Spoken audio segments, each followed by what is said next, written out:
அஸ்வின்ஸ் இனிப்பு காரம் பேக்கரி மற்றும் செல்வ உணவகம்.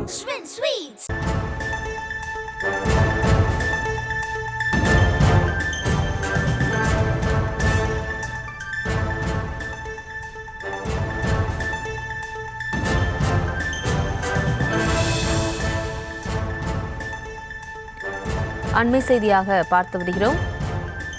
சாதி என்பது தேவையில்லாத சுமை என்று நீதிமன்றம் தெரிவித்திருக்கிறது. சமூகத்தை பிளவுபடுத்தி ஏற்றத்தாழ்வுகளை உருவாக்கி கலவரங்களை தூண்டும் சாதி வளர்ச்சிக்கு எதிரானது என்று நீதிமன்றம் தெரிவித்திருக்கிறது. அது தொடர்பான அண்மை செய்தியை பார்த்து வருகிறோம்.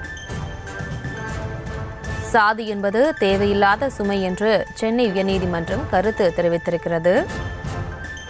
சமூகத்தை பிளவுபடுத்தி ஏற்றத்தாழ்வுகளை உருவாக்கி கலவரங்களை தூண்டும் சாதி வளர்ச்சிக்கு எதிரானது என்று சென்னை உயர்நீதிமன்றம் கருத்து தெரிவித்திருக்கிறது. அது தொடர்பான அண்மை செய்தியை பார்த்து வருகிறோம்.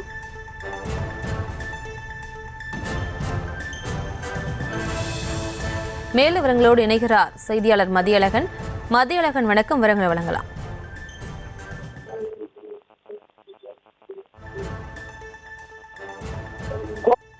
பொள்ளாச்சி தாலுகா ஆவல்பட்டி கிராமத்தில் உள்ள வரதராஜ பெருமாள் மற்றும் சென்றாய பெருமாள் கோயில்களுக்கு குறிப்பிட்ட சாதியைச் சேர்ந்த அறங்காவலர்களை நியமிப்பது தொடர்பாக திட்டம் வகுக்கக்கூடிய விண்ணப்பத்தை விசாரிக்கும்படி இந்து சமய அறநிலையத்துறை இணை ஆணையருக்கு உத்தரவிடக் கோரி ராஜேந்திரன் என்பவர் சென்னை உயர்நீதிமன்றத்தில் மனு தாக்கல் செய்திருந்தார். இந்த வழக்கை விசாரித்த நீதிபதி டி பரத சக்கரவர்த்தி சாதியை நீடித்து நிரந்தரமாக்க செய்யும் வகையிலான இந்த கோரிக்கை அரசியல் சாசனம் மற்றும் பொதுக் கொள்கைக்கு விரோதமானது என கூறி மனுதாரரின் கோரிக்கை மனுவை தள்ளுபடி செய்யும்படி இந்து சமய அறநிலையத்துறைக்கு உத்தரவிட்டிருக்கிறார்.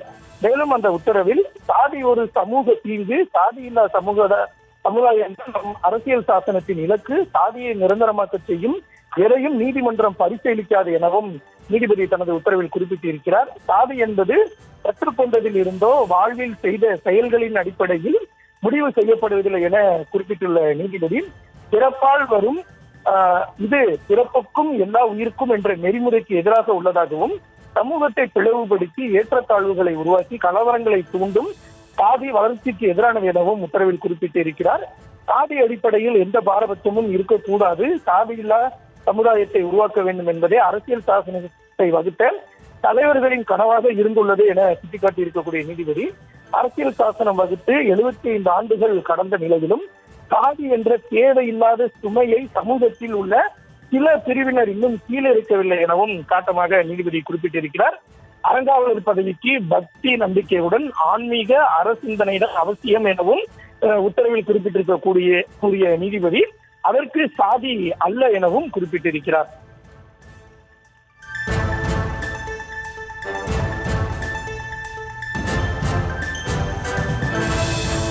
விவரங்களுக்கு நன்றி.